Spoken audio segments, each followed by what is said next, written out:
Hola, ¿qué tal mis amigos? Les saluda su hermano y amigo Jonathan Otaño. En esta ocasión, como siempre, contento de poder compartir con ustedes un video más para nuestro canal. En esta ocasión vamos a hablar brevemente acerca del tema los peligros de tratar a Dios como un amuleto de buena suerte. El peligro de tratar a Dios como un amuleto de buena suerte. Vamos a basar esta breve reflexión en la historia de Israel que se encuentra en 1 Samuel capítulo 4, capítulo 5 y capítulo 6. Esta historia trata acerca de la guerra, de las tantas que tenía Israel contra los filisteos, pero esta en específica, leyéndola, me doy cuenta que hay un peligro en las personas o en un pueblo de tratar de visualizar a Dios como un amuleto de buena suerte.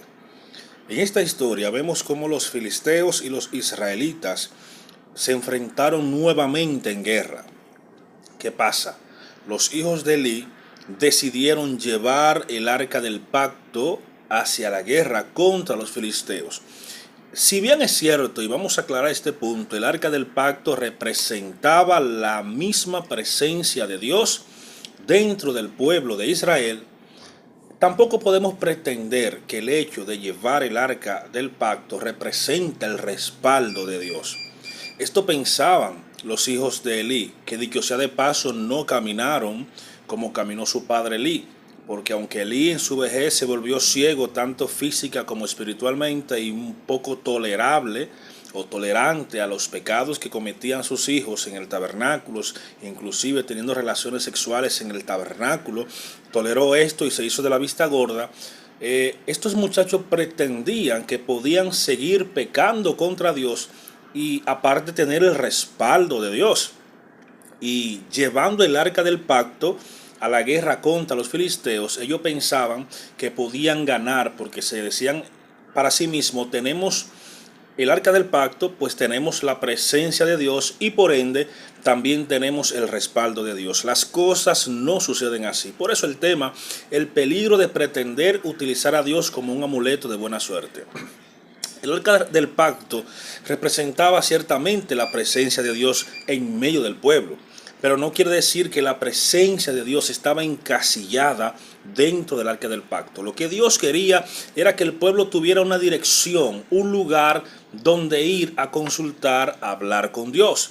Por eso se creó el arca del pacto. Pero bien, estos muchachos llevaron el arca del pacto aún a sabienda Elí de que esto no iba a resultar nada bueno, pues ellos decidieron llevar el arca del pacto a la guerra. ¿Qué pasó?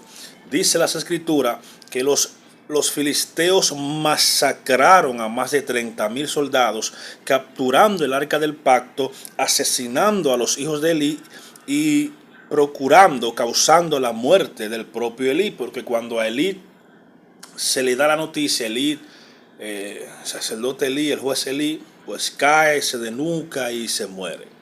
¿Por qué es importante reconocer que Dios no es un amuleto? Sabes que hay personas que dentro de sus casas tienen un cuadro con el Salmo 91, algunos tienen la Biblia abierta en el Salmo 91, muchas casas, se acostumbraba generalmente en los campos tener lo que es un amuleto de buena suerte. De hecho, a los niños cuando nacían se le ponía un azabache en el pulso supuestamente para que no sean absorbidos por las brujas. En algunas casas usted verá un pedazo de sábila en la puerta para que las cosas malas no entren. Otra costumbre era coger el agua de arroz y tirarle en la puerta para que entre la abundancia a esa casa. Otra cosa que utilizaban, por ejemplo, la chancleta en cruz enfrente de la cama, la escoba al revés, y así un sinnúmero de creencia y cábula que las personas antes tenían por el desconocimiento del mismo Dios de Israel. Pablo dice en Hechos 17:30 en adelante, cuando está predicando en Grecia, que el Dios que hizo los cielos y la tierra no habita en casa hecho por manos humanas, como si necesitase de eso. El hecho de que Dios se manifieste en una congregación, en una iglesia, en un templo, no quiere decir que es el hábitat de Dios. Dios se manifiesta, la manifestación es una cosa, el habitar de otra. Tenemos que entender que inclusive Salomón, el hombre más sabio que pisó esta tierra, dijo que los cielos y los cielos de los cielos no pueden contener la gloria de Dios. En pocas palabras podemos decir que Dios está incómodo en el cielo, porque la Biblia dice que Dios lo llena todo. Es más, Dios no está en el cielo, los cielos están en Dios. No sé si tú puedes entender esto que acabo de revelarte. Dios no habita en el cielo. El hecho de que la Biblia dice que Dios está en los cielos es lo mismo que le expliqué ahorita cuando dije que Dios mandó a crear un arca para que el pueblo entienda que debe ir a un lugar a buscar y consultar a Dios. El hecho de que digamos que Dios está en el cielo no significa que Dios sea restringido a un lugar específico dentro de la existencia y la misma creación de Él. Yo quiero que tú sepas que existe un término en la Cábala llamada Tzimtzum, y se llama contracción. Cuando Dios crea el universo, el espacio, la tierra, ellos entienden que lo que Dios hace es que contrae una parte de su ser para dar lugar a otra. Esto explica el hecho de que Dios no habita en el cielo.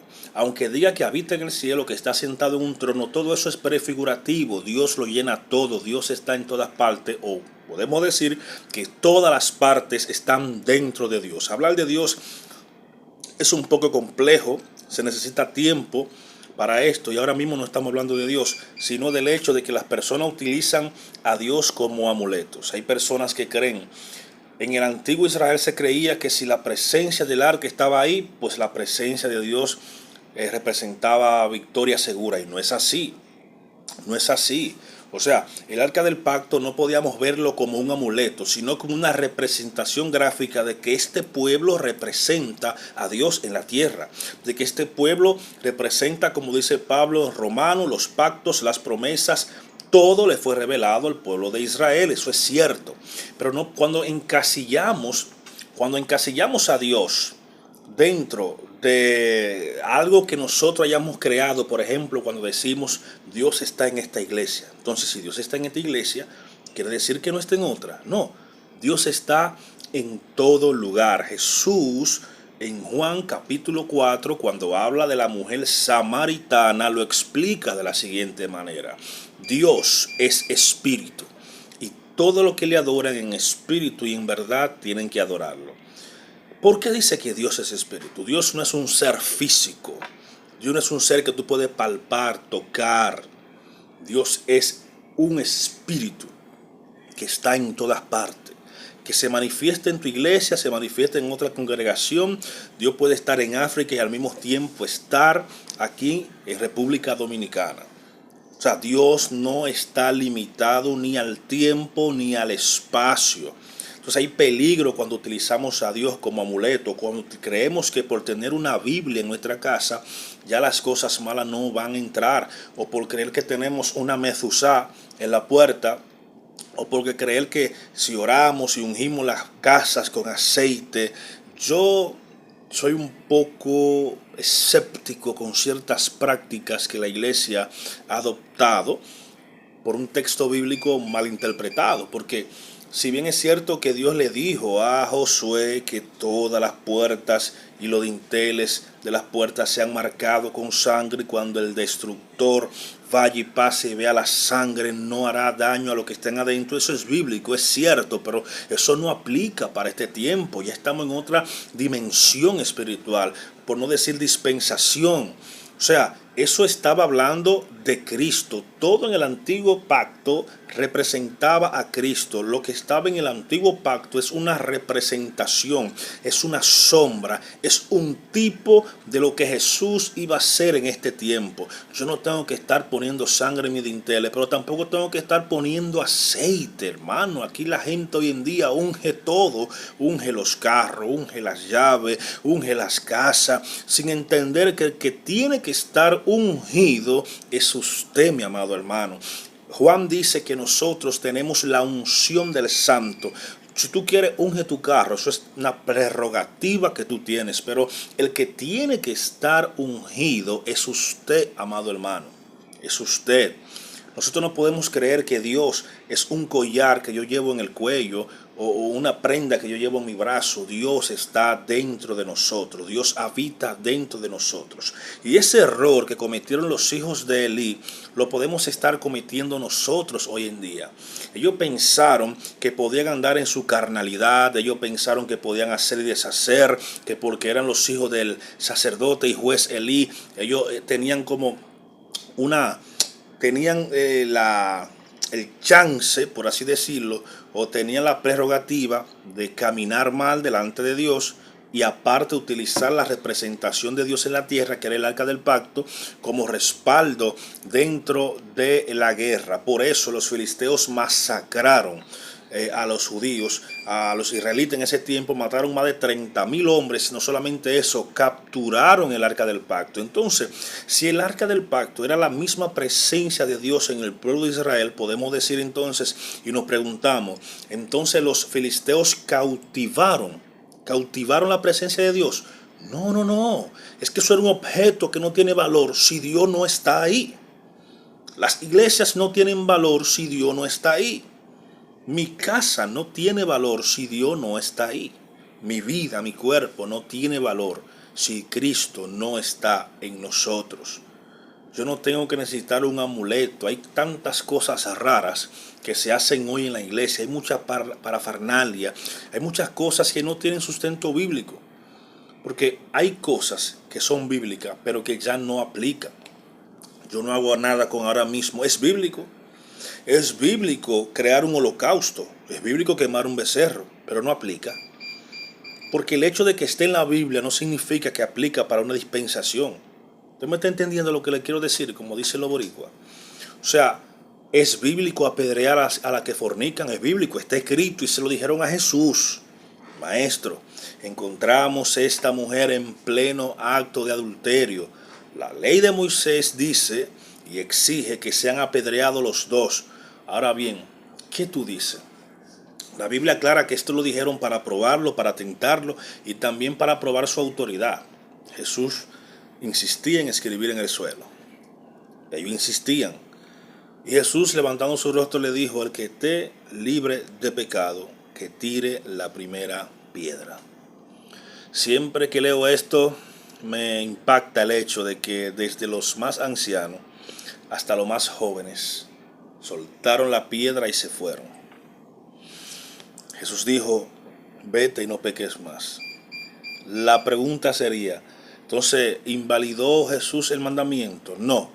Lo que pasa es que ya ese mandamiento no aplicaba estando Jesús presente. ¿Por qué? Hebreo 3 lo explica, hablando de la diferencia entre Moisés y Jesús.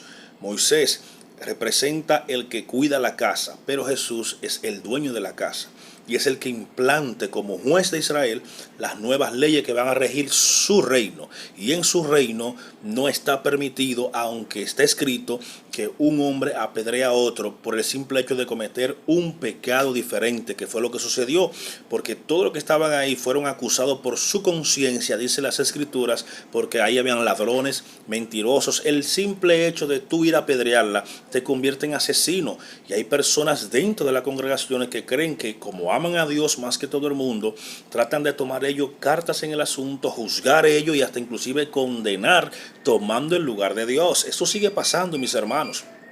Gente que dice por un supuesto celo de Dios más que lo demás. Mire, encontramos a esta joven en fornicación, aquel pecó, aquel hizo aquello, vamos a condenarlo, mi hermano, pero Jesucristo no lo hizo y tú te crees mayor que Jesucristo. O se te olvidó lo que dice, Gálatas 6 del 1 al 3, que dice, si alguno de vosotros ha sido sorprendido en alguna falta, vosotros que sois espirituales, restaurarle con espíritu de mansedumbre, no mirándote tú mismo en ello. No vaya a ser que tú seas el próximo. Pasa que las personas son muy rápidos y muy dadas a condenar al otro. O sea, se le olvidan, en el momento de condenar al otro, se le olvidan todos los mandamientos, todos los versículos que han leído.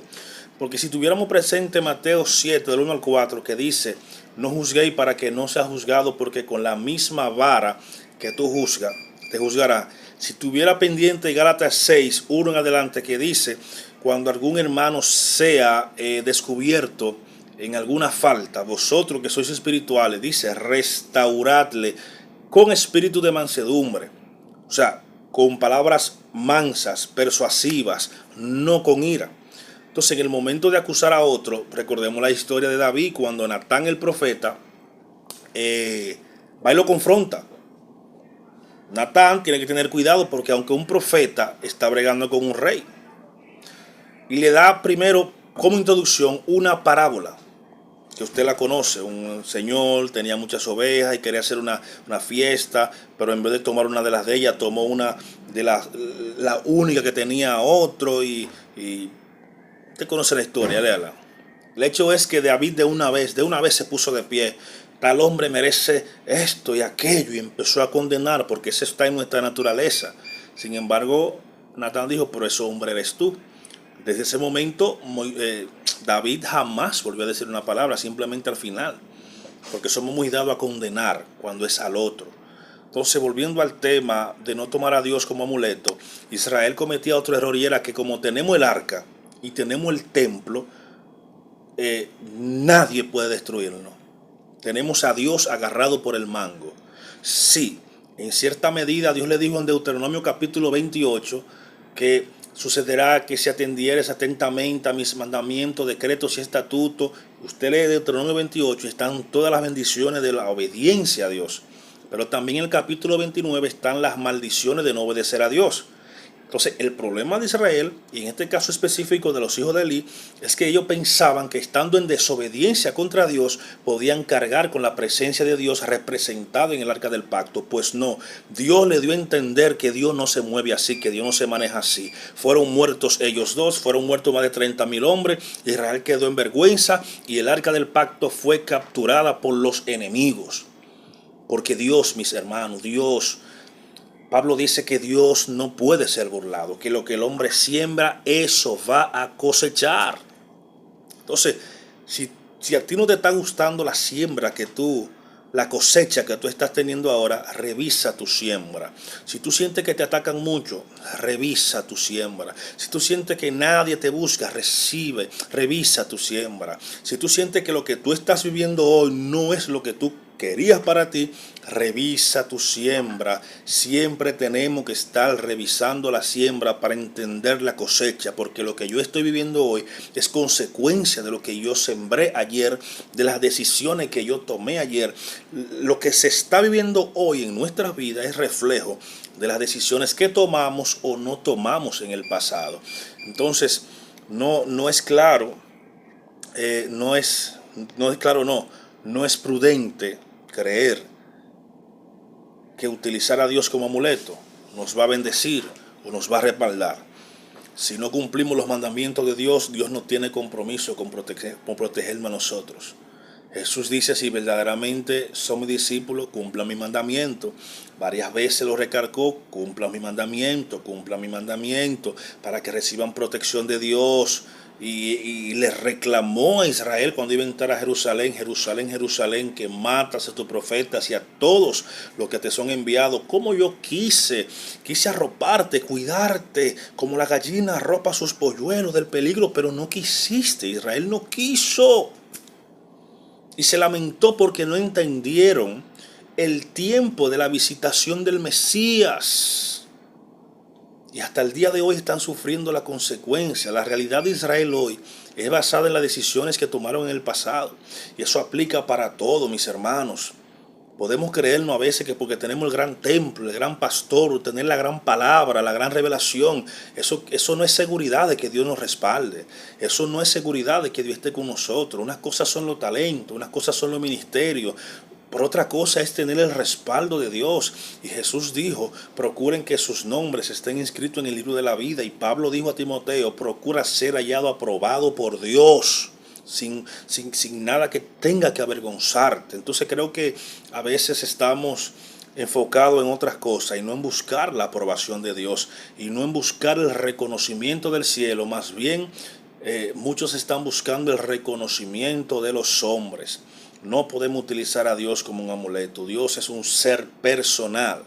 Es un ser que nos creó y nos dio aliento de su espíritu para que podamos comunicarnos con Él, para tener el carácter de Él, para tener las virtudes que Él implantó en nosotros para poder comunicarnos con Él. De nada te sirve tener una Biblia, estudio, lo que tú quieras, mi hermano, teología, si no hay una relación personal con Dios. Eso le faltó a los hijos de Eli, tener una relación personal, porque fue muy diferente a David.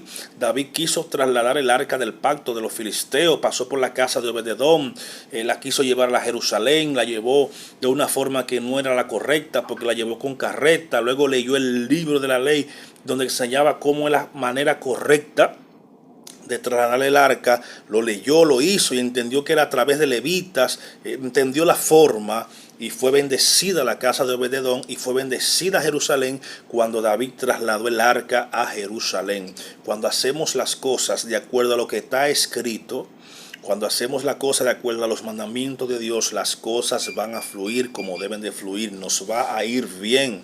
David reconoció que la forma en que iba a trasladar el arca, que de hecho Usa murió por causa de ese error y esa familiaridad de Usa de querer tocar está escrito que ningún hombre puede tocar el arca del pacto, aunque sea para evitar que se caiga, está escrito. David se lamentó por eso, porque entendió la gravedad del asunto, entendió la importancia que se le debe dar el arca. Entonces, como David honró eso, entonces Dios honró a David, que fue lo que le reclamó Dios a Elí. Yo honro los que me honran y tus hijos no me han honrado, ni siquiera tú mismo, porque has permitido que hagan ese tipo de aberraciones delante de mi presencia. Consecuencia, muerto Elí, muertos los hijos, el arca capturada e Israel desamparada. Así que mis amigos y hermanos, tengamos cuidado de creer que tenemos a Dios agarrado por el mango. Dios es un ser que nos ama, es verdad, un ser que nos creó por mucho, porque nos ama mucho, nos quiere, nos salvó por medio de su Hijo. Pero tenemos que tener en cuenta que Dios es santo, limpio, puro. Tenemos que tratar de ver cómo cumplimos a cabalidad los mandamientos de Dios para tener el respaldo de Dios y no utilizarlo como un amuleto. Así que Dios nos bendiga, Dios le guarde y como siempre digo, que la paz de Cristo, que sobrepasa todo entendimiento, esté contigo y con tu familia. Shalom.